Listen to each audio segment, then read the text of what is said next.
17 octobre. Cher papa Longjambe, supposons que la piscine du gymnase soit remplie de gelée de citron et que quelqu'un essaie d'y nager. Cette personne flotterait-elle à la surface ou bien serait-elle entraînée vers le fond?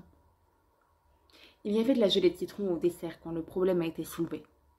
Nous avons débattu la question avec animation pendant près d'une demi-heure, mais nous ne l'avons toujours pas résolue. Sally croit qu'elle pourrait nager, mais quant à moi, je reste persuadée que le meilleur nageur du monde coulerait. Ne serait-ce pas drôle de se noyer dans de la gelée de citron? Deux autres problèmes ont retenu l'attention de notre table au dîner. Premier, quelle serait la forme des chambres dans une maison octogonale? Quelques-unes des filles persistent à croire qu'elles seraient carrées, mais je suis d'avis qu'elles auraient plutôt la forme d'une part de tarte. Qu'en pensez-vous? Deuxième, supposez une grande sphère creuse, tout en glace, au centre de laquelle vous serez assis. Où s'arrêterait-elle de refléter votre face et où commencerait-elle à refléter votre dos? Plus on réfléchit à ce problème, plus on s'y perd. Vous pouvez juger d'après cela à quelques profondes réflexions philosophiques nous occupons de loisirs. Vous ai-je parlé de la dernière élection? C'était il y a seulement 3 semaines, mais pour nous c'est déjà de l'histoire ancienne. Sally a été élue et nous avons fait une retraite au flambeau avec des bannières proclamant « McBride pour toujours », avec un orchestre et 14 instrumentistes, 3 harmonicas et 11 peignes. Nous sommes maintenant des personnages très importants au numéro 258 et une bonne part de célébrité rejaillit sur Julia et moi. C'est assez fatigant de vivre sous le même toit qu'un président. Bonne nuit, cher papa. Acceptez mes compliments très respectueux. Je suis votre gelée. 12 novembre. Cher papa Longjambe, nous avons battu l'équipe de basket des Nouvelles hier. Bien sûr, nous étions ravis, mais si seulement nous pouvions battre l'équipe des juniors. Je serai prête à garder le lit pendant toute une semaine couverte de bleu et de compresses d'Amamélis de la tête aux pieds. Sally m'a invitée à passer des vacances de Noël chez elle. Elle habite à Worcester, dans le Massachusetts. N'est-ce pas chic de sa part? Je me réjouis d'y aller. Je n'ai jamais été dans une vraie famille de toute ma vie, excepté à Lock Willow, mais les Semples sont des adultes, ils sont âgés et cela ne compte pas. Alors que les McBride ont une maison pleine d'enfants, au moins 2 ou 3, avec une mère, un père, une grand-mère et un chat angora. C'est une famille au grand complet. Faire sa valise et partir est bien plus amusant que rester en arrière. Je me sens terriblement excitée à cette perspective. À la 7e heure, je dois courir à la répétition. Je vais figurer dans la représentation théâtrale de fin d'année pour le Thanksgiving Day. Un prince dans une tour en tunique de velours avec des boucles blondes. N'est-ce pas une jolie farce? Votre G.A. Voulez-vous savoir à quoi je ressemble? Voici une photo de nous 3, prise par Leonora Fenton. La plus mince qui rit aux éclats, c'est Sally, et la plus grande, avec le nez en l'air, c'est Julia. Enfin, la petite avec ses cheveux dans la fécure, c'est Judy.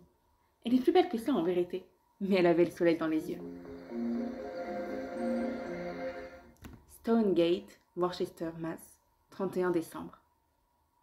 Cher papa Longjambe, je voulais vous écrire plus tôt pour vous remercier de votre chèque de Noël. Mais la vie chez les McBride est si absorbante que je n'ai pas réussi jusqu'à présent à m'asseoir plus de 2 minutes à mon bureau. Je me suis acheté une robe neuve, une robe dont je n'avais nul besoin mais dont j'avais envie. Cette année, mon unique cadeau de Noël vient de papa Longjambe. Ma famille m'envoie simplement son affection. Ces vacances avec Sally sont les plus délicieuses qui soient. Elle habite une vaste demeure ancienne, en briques, entourée de bordures blanches et située un peu en retrait de la rue. Tout à fait le genre de maison qui m'intriguait quand j'étais au foyer de John Grier et dont je me demandais avec curiosité à quoi pouvait bien ressembler l'intérieur. Jamais je n'aurais imaginé qu'un jour je pourrais y pénétrer. Et pourtant m'y voilà. Tout aussi confortable, paisible, familier. Je vais de chambre en chambre en humant l'air avec délice et en admirant tout ce qui m'entoure. C'est la maison idéale où tout enfant rêve de grandir. Il y a des tas de recoins pour jouer à cache-cache, des cheminées conçues tout exprès pour griller du popcorn, un grenier où s'ébattre les jours de pluie, des rampes d'escalier bien glissantes qui se terminent par un bouton suffisamment plat pour s'arrêter à temps, et une immense cuisine pleine de soleil avec une cuisinière avenante, à face ronde et réjouie, qui vit avec la famille depuis 13 ans et qui a toujours de côté un morceau de pâte à la disposition des enfants qui veulent jouer au pâtissier. La seule vue d'une maison de ce genre suffit à vous donner envie de redevenir enfant. Et quant à la famille, je n'aurais jamais cru que cela pût être si merveilleux. Sally a un père, une mère, une grand-mère, la plus douce petite sœur qui soit, un angelot de 3 ans, toute bouclée. Un frère d'âge moyen qui oublie toujours d'essuyer ses pieds en rentrant, et un grand frère charmant, appelé Jimmy, qui est en 3e année à Princeton. Les repas sont très gais. Chacun parle, plaisante et rit à la fois, Et nous n'avons pas besoin de rendre grâce à l'avance pour ce que nous mangeons. C'est un soulagement pour moi de ne pas avoir à remercier entre chaque bouchée. J'exagère très certainement, mais vous feriez de même si l'on vous avait obligé, comme je l'ai été, à réciter autant de bénédicité. Tant d'événements ont eu lieu que je ne sais par où commencer mon récit. Monsieur McBride est propriétaire d'une usine, et la veille de Noël, il a organisé une petite fête avec un sapin de Noël pour les enfants de ses employés. Cela s'est passé dans le grand hall des expéditions, décoré de plantes vertes et de houx. Jimmy McBride était habillé en Père Noël, et Sally et moi l'avons aidé à distribuer les cadeaux.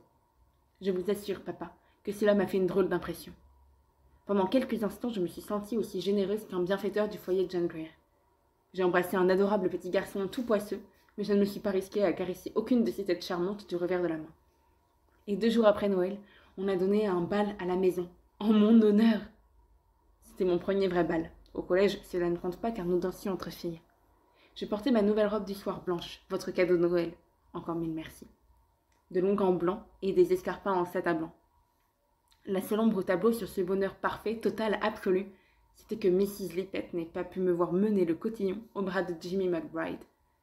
Faites-le lui savoir, s'il vous plaît, lors de votre prochaine visite au foyer de John Grier. Votre toujours dévoué, Jelly Abbott. PS. Seriez-vous terriblement déçu, papa, si, pour finir, je ne devenais pas un grand écrivain, mais restais une simple jeune fille ?